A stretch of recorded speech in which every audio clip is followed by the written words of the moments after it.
கொடுத்துருக்கிற உரிமையில் ரொம்ப ரொம்ப முக்கியமானது ஓட்டிங் ரைட், வாக்குரிமை.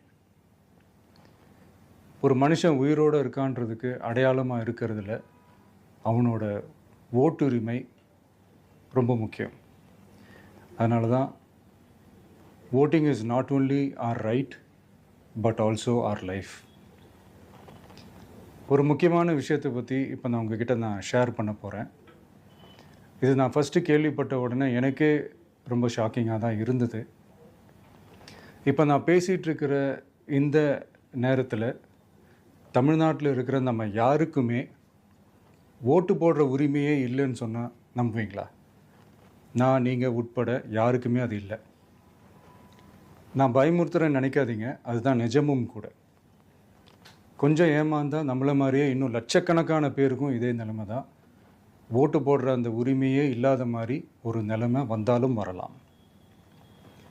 இதுக்கு மெயின் ரீசன் அந்த எஸ்ஐஆர், ஸ்பெஷல் இன்டென்சிவ் ரிவிஷன், சிறப்பு தீவிர திருத்தம். இப்போது இந்த எஸ்ஐஆர் நம்ம தமிழ்நாட்டில் எப்படி ஒர்க் ஆக போகுது? கடந்த ஜனவரி மாதம் எடுத்த அந்த கணக்கெடுப்பில் 6,36,00,000 வாக்காளர்கள் நம்ம தமிழ்நாட்டில் இருக்கிறாங்க. ஆனால் அவங்க யாருக்குமே இந்த ஓட்டு போடுற உரிமையே இல்லை. அந்த பிஎல்ஓன்னு சொல்லுவாங்க, பூத் லெவல் ஆஃபீஸர்ஸ், வாக்குச்சாவடி நிலை அலுவலர். அவங்க தான் வீடு வீடாக போய் அந்த ஃபார்மை கொடுப்பாங்க. அதை நம்ம ஃபில்அப் பண்ணி கொடுக்கணும். அதை தேர்தல் ஆணையம் அதை எடுத்துகிட்டு போய் அதை ஸ்க்ரூட்டினைஸ் பண்ணி அது எல்லாமே கரெக்டாக இருக்கான்னு செக் பண்ணி பார்த்ததுக்கப்புறம் அந்த வாக்காளர் பட்டியலை வெளியிடுவாங்க. அந்த வாக்காளர் பட்டியலில் நம்ம பேர் இருக்கணும், அப்போ தான் நம்மளால் ஓட்டு போட முடியும். அந்த புது பட்டியல் வர்ற வரைக்கும் நம்ம வாக்காளர்களான்றது அது உறுதியே செய்ய முடியாது.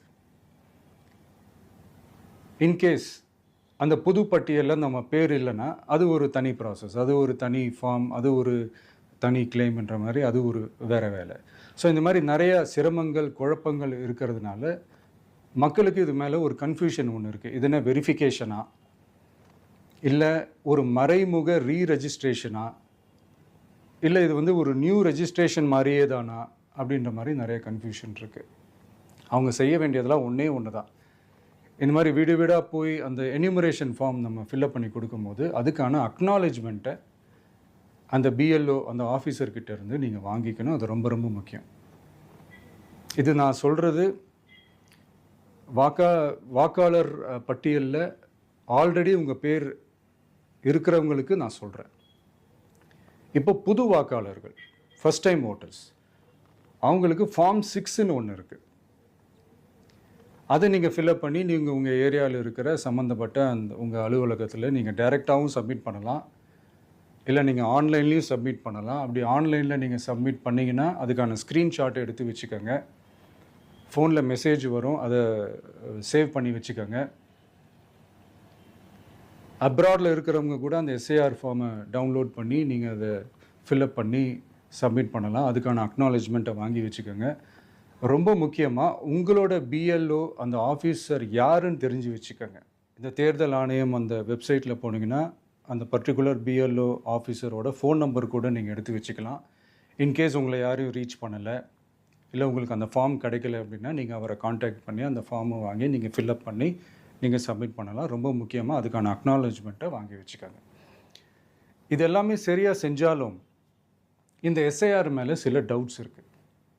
அது என்னென்னா, இந்த 6,36,00,000 வாக்காளர்களுக்கு ஒருத்தர் விடாமல் இந்த ஒரே மாதத்துக்குள்ளே எப்படி எல்லாருக்குமே அந்த ஃபார்ம் போய் ரீச் ஆகும்? ஒன்று. ரெண்டாவது, நீங்கள் வரும்போது வீட்டை பூட்டிட்டு வேலைக்கு போயிட்டு என்ன பண்ணுறது? இப்போ நீங்கள் வருவீங்கன்றதுக்காக வேலையெல்லாம் விட்டுட்டு வீட்டுக்குள்ளேயே உட்காந்துட்ருக்கணுமா? ஸோ இதில் மெயினாக பாதிக்கப்பட போகிறது உழைக்கிற மக்கள், ஏழைகள், வேலைக்கு போகிற பெண்கள். இவங்களுக்கு யார் கரெக்டான அந்த பதில் சொல்ல போகிறது? ஒரு நியாயமான எஸ்ஐஆர்னால் என்ன நடக்கணும்? இப்போது இறந்து போனவங்கள மார்க் பண்ணி அதுலேருந்து டிலீட் பண்ணணும். இப்போ போலி வாக்காளர்கள் இருந்தாங்கன்னா அவங்கள மார்க் பண்ணி டிலீட் பண்ணணும். இப்போ ஆல்ரெடி ஓட்டு இருக்கிறவங்களுக்கு எதுக்கு இந்த ரெஜிஸ்ட்ரேஷன் என்ற பேரில் இவ்வளவு குழப்பங்கள் அப்படின்றதான் எங்கள் கேள்வி. இப்போ புதுசாக வர்ற வாக்காளர்களையோ இல்லை ஓட்டு இல்லாதவங்களையோ சேர்த்தா பத்தாதா? இப்போ ரீசெண்டாக நடந்த இப்போ எலெக்ஷன் 2021, 24லாம் எப்படி எல்லாருமே ஓட்டு போட்டோம்? அதில் ஓட்டு போட்டவங்க கூட இப்போ புதுசாக ரெஜிஸ்டர் பண்ணணும்னா அது ஏன் அந்த கன்ஃபியூஷன் அப்படின்றத நாங்கள் கேட்குறோம். அதனால தான் நாங்கள் எஸ்ஐஆரை எதிர்க்கிறோம். இப்போ புதுசாக சில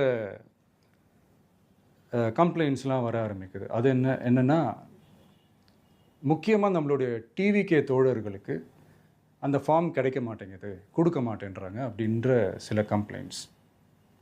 இது யார் பண்ணுறாங்க அப்படின்றது நான் தான் சொல்லி தெரிய வேணும்னு ஒன்றும் அவசியம் இல்லை உங்களுக்கு. இப்போ இருக்கிற ஆட்சியாளர்கள் அவங்களுக்கு கைப்பாவையாக இருக்கக்கூடிய சில பேர் வந்து இதை செய்ய ஸ்டார்ட் பண்ணியிருக்கிறாங்க.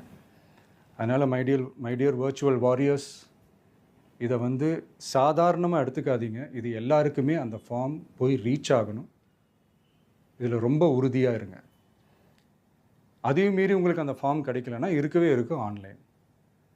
தேர்தல் ஆணையம் அந்த வெப்சைட்டில் போய் அந்த ஃபார்மை டவுன்லோட் பண்ணி நீங்கள் ஃபில்அப் பண்ணி சப்மிட் பண்ணலாம். உங்கள் வீட்டில் இருக்கிறவங்களுக்கு நீங்கள் செஞ்சு கொடுங்க, பக்கத்து வீட்டில் இருக்கிறவங்களுக்கு செஞ்சு கொடுங்க, தெரிஞ்சவங்களுக்கு, தெரியாதவங்களுக்கு, பழகினவங்களுக்கு, பழகாதவங்களுக்கு எல்லாருக்குமே நீங்கள் தயவு செஞ்சு கொடுங்க.